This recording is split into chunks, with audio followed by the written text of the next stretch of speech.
guys, welcome back to this week's episode of Austin's Friday Feast. As always, I am Austin. I hope this week has gone really well for you guys. I know that quarantine is definitely catching up to some people and this weather is not helping at all. So in lieu of that, I decided maybe we should do a little baking, or microwaving in this case, and kind of attack that sweet tooth that I'm sure that we all have. This week we're going to make mug cakes. So we're going to make a chocolate, a snickerdoodle, a honey cake, as well as a cookies and cream. So I've got all of our ingredients pretty much all measured out. I'm going to do a little bit of a switch of the camera angle, and we will combine everything together and get to baking. Alright guys, so here we have all of our ingredients for our double chocolate chip mug cake. And of course this mood, due to unfortunate circumstances, I am awake. One of my favorite coffee cups ever. So just to explain all of our ingredients, we have 3 tablespoons of all-purpose flour, 3 tablespoons of sugar, 2 tablespoons of cocoa powder, 1/4 teaspoon of baking powder, and just a pinch of salt. That is very necessary. Our liquid ingredients are 3 tablespoons of whole milk, 3 tablespoons of vegetable oil, just a splash of vanilla, and then I have about 3 to 4 tablespoons of chocolate chips here. I decided to use milk chocolate. So these mug cakes are fairly self-explanatory and pretty easy. So you're just going to take all of your dry ingredients and you're going to try your best to incorporate them together. Try to get that cocoa powder mixed in with that flour so that you don't get any chunks of that flour when you're eating into that delicious cake. Alright. And then we're just gonna put it directly into our mug. Try not to make a mess like I am. Alright. And just do a little bit more combining there and make a bit more of a mess. And then I'm going to take our wet ingredients, just using the same fork, mix them up together, and incorporate those as much as I can.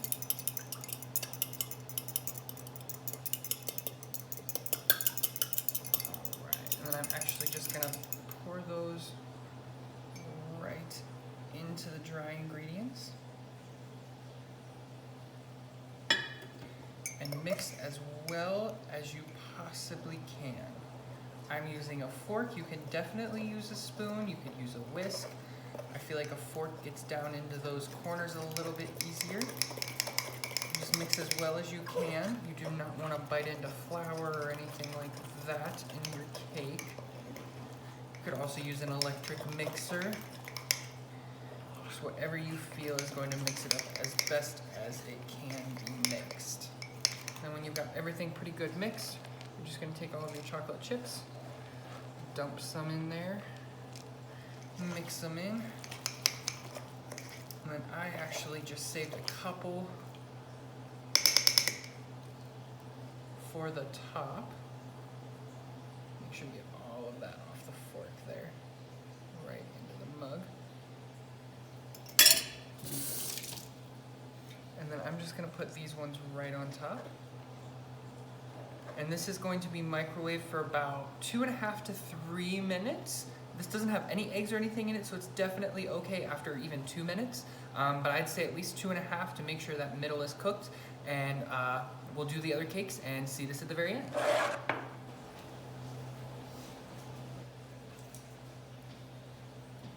Alright guys, here we have all of our ingredients for our snickerdoodle cake. So we have 2 tablespoons of sugar, 5 tablespoons of all-purpose flour, just a pinch of salt, and 1/2 teaspoon of baking powder. In our wet ingredients, we have 2 tablespoons of vegetable oil, 2 tablespoons of whole milk, and just a dash of vanilla. And for our topping on the cake, we actually have 1.5 tablespoons of brown sugar and 1/2 teaspoon of cinnamon. So just like last time, I'm going to mix all of our dry ingredients together just to get them as combined as possible.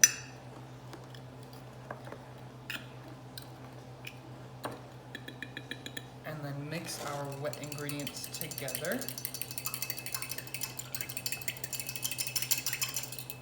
And what I'm actually going to do is I'm going to put our wet ingredients in first. And then sprinkle in our dry ingredients. Try my best this time not to make a mess.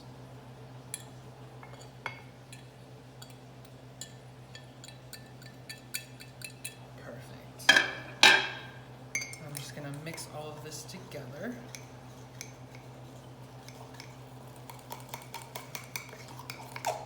Remember, make sure to get all that flour as incorporated as possible.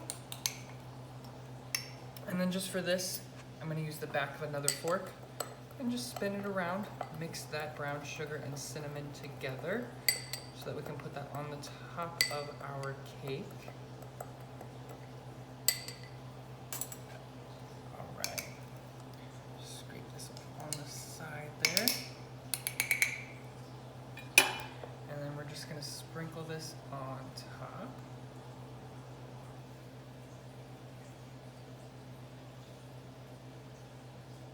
Make sure you get it all coated all the way around. Now this one's going to only get microwaved for about 60 to 65 seconds. I know that's a big difference from last time, but we're not melting chocolate and we're not cooking cocoa powder. So this one only needs about 60 seconds and we'll be right back.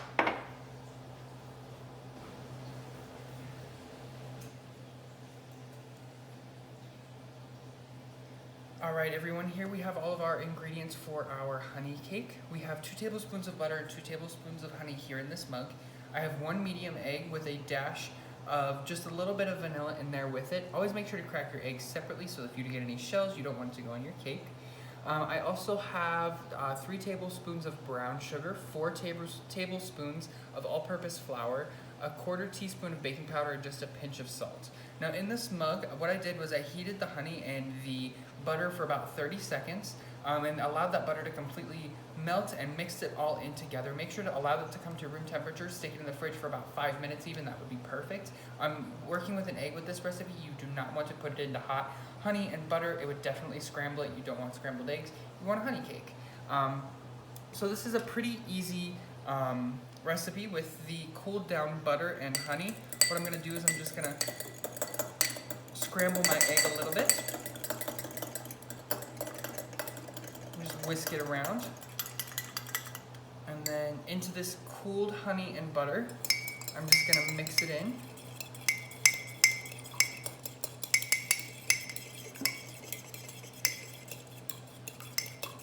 Mix it as best as you can.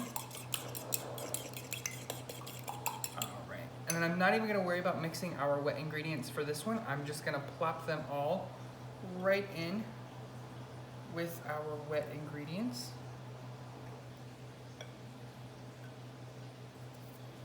And just mix as best as possible. Make sure to get all of the flour incorporated with those wet ingredients. Make sure to break up that brown sugar a little bit.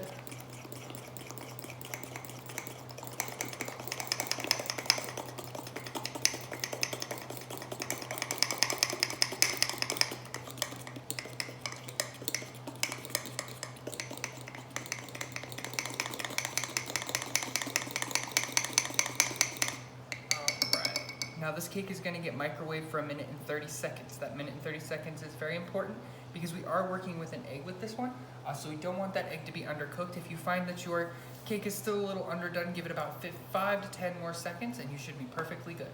We'll be right back with the last.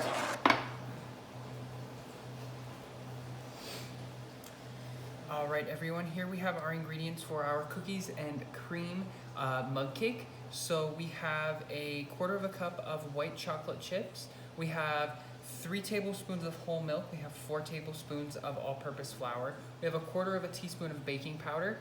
In this, we also have a 1/2 teaspoon of vegetable oil that's just gonna help with the melting.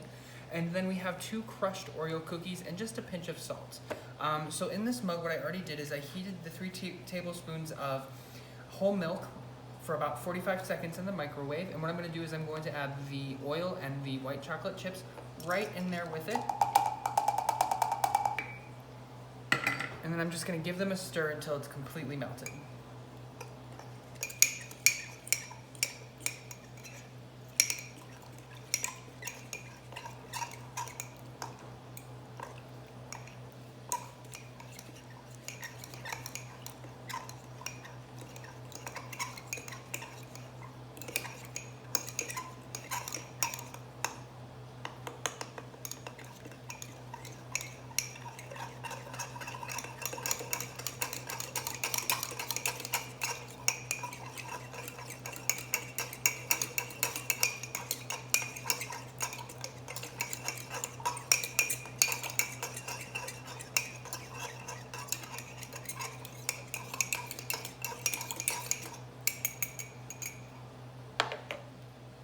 right, now that that is completely all melted together, what I'm gonna do is I'm just gonna add all the rest of our wet ingredients in there, make sure to mix it very, very well. And those are just this one's going to microwave for about 60 seconds. We're not cooking an egg in this one, so 60 seconds should be perfect.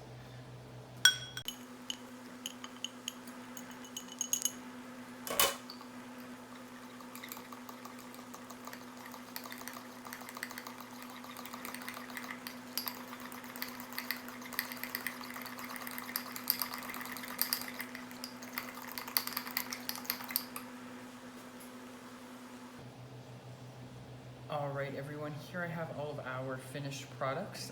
Just a cooking tip, something that I forgot to say, when you are microwaving, make sure that you do put something underneath, even if it's a plate, if it's a paper towel, something like that. As you can see, they can spill over a little bit, make a little bit of a mess, so just give yourself that little bit of protection.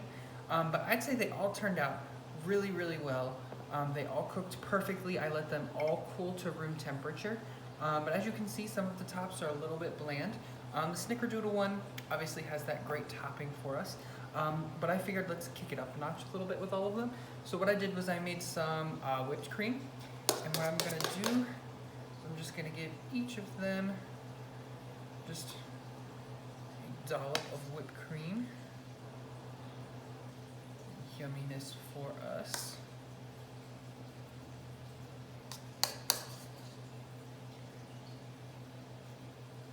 I'm not going to put anything extra on top of that Snickerdoodle one, but on the chocolate and the cookies and cream, what I'm going to do is just a couple extra little chocolate chips.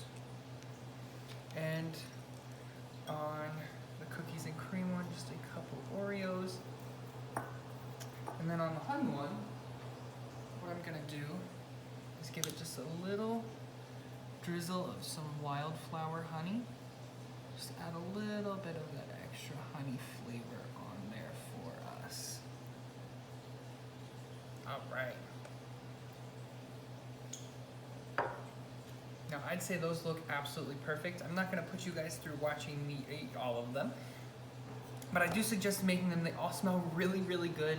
As I was cooking it, I had to, hold off on every single one of them. I'm very, very excited. But as always, if you have any suggestions, make sure to shoot them down in the comments below. Hit us up on social media at UEdgeAkron. Feel free to message me personally. And as always, go Zips.